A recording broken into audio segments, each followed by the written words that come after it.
रहे हैं AG entertainment की धमाकेदार प्रस्तुति। DJ Manish Raxaul mix by AG recording studio.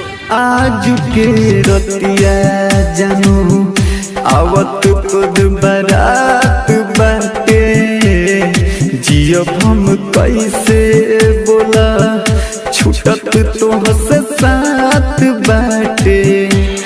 आज के रतिया जानू आवत खुद बारात बाटे, जियब हम कैसे बोला छूटत तोहसे साथ बाटे। बोला सनम बोला सनम बोला सनम हो, बोला सनम बोला सनम बोला सनम। आप सुन रहे हैं एजी एंटरटेनमेंट की धमाकेदार प्रस्तुति।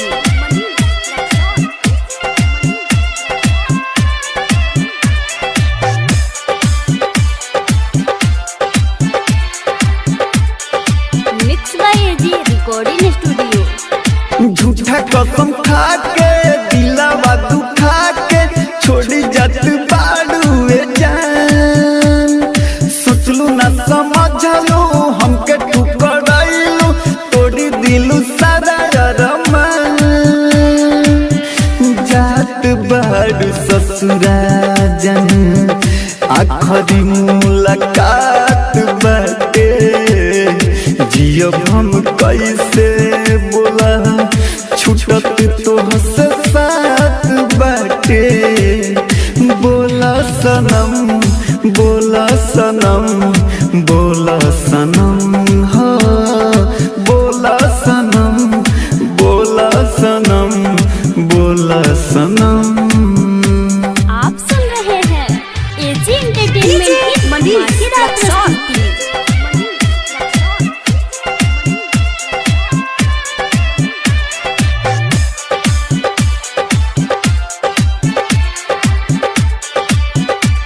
Mix by AG recording studio. प्यार कके हमसे भलू जिंदगी कम से रोअब हम सुबह शाम।